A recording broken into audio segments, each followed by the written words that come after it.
And now, as of right now, there are receipts. Literal receipts, the campaign finance filings that just came out for all the various campaigns. Yes, we have some receipts on Mr. Donald Trump. Do you remember a few months ago when the auto workers were on strike and Biden went to Michigan to stand with the union and with the auto workers who were on strike, and then Donald Trump decided to also go to Michigan and stand in a non-union auto shop with some non-union auto workers, and some of them weren't even auto workers, but they were holding little picket signs that said they were on strike, and he wanted everyone to think that was the truth. He is in Michigan. He is talking to auto workers. The UAW is on strike. He is going to a non-union shop. That is intentional and is obviously going to send a message. And I'll tell you why. Say what you want about unions, although they're on the come in the country right now. A lot of union people are in swing state situations. So it's an interesting move. He's got a problem. And the problem is the Republican Party generally sides with management on things like this. We've got a lot of polling, Pew Research and others that basically say the Republican Party is more working class, more white working class particularly than it was in the past. That's true. But that doesn't make it a union-friendly party per se.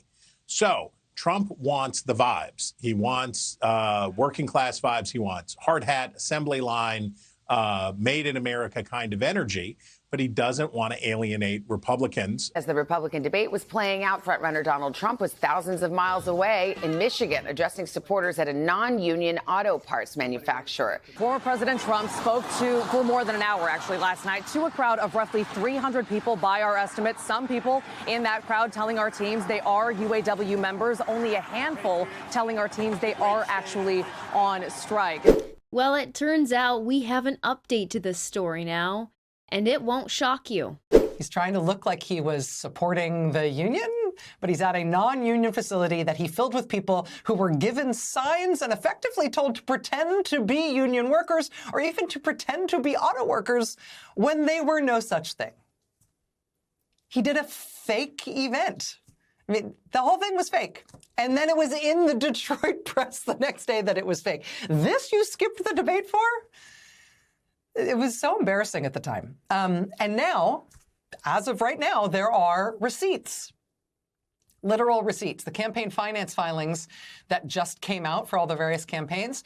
Reporter Jonathan Oosting at Bridge, Michigan, dug in and found that on that day in September, the Trump campaign indeed paid a $20,000 rental fee to pay to rent that auto parts plant, which was not a union facility, so he could pretend it was full of union auto workers who supported him when it was actually just full of randos holding signs that said that's who they were, even though that's not who they were.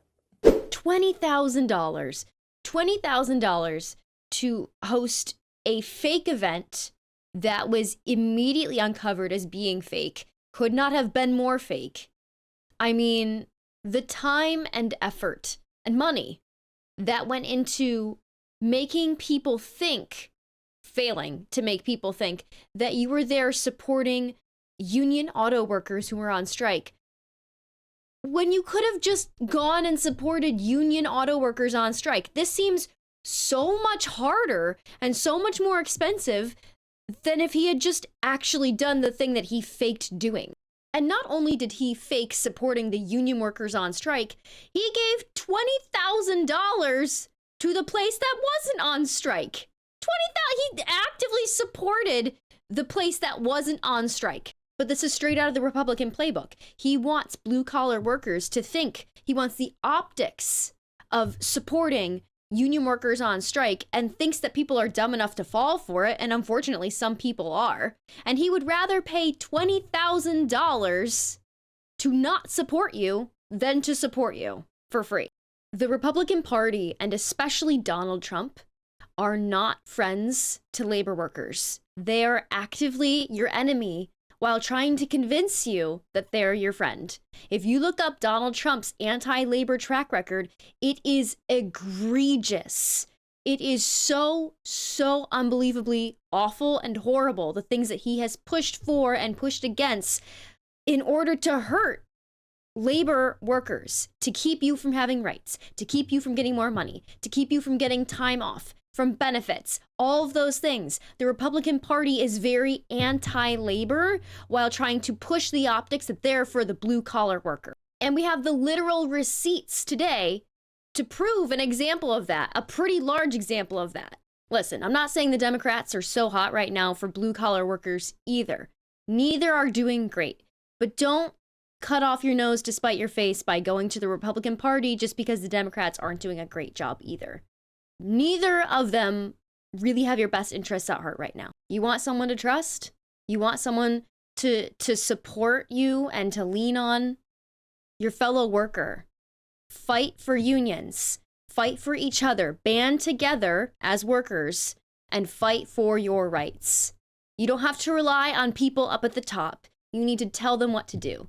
So keep advocating for yourself and keep advocating for each other, because the more we stand together, the better chance we have to actually get those benefits and to get those rights. Thank you so much for watching. If you want to check out some of my content that isn't news related, you can check out my personal YouTube channel at Bad Gamer Wyatt. And until then, I will see you in the next video. Thank you.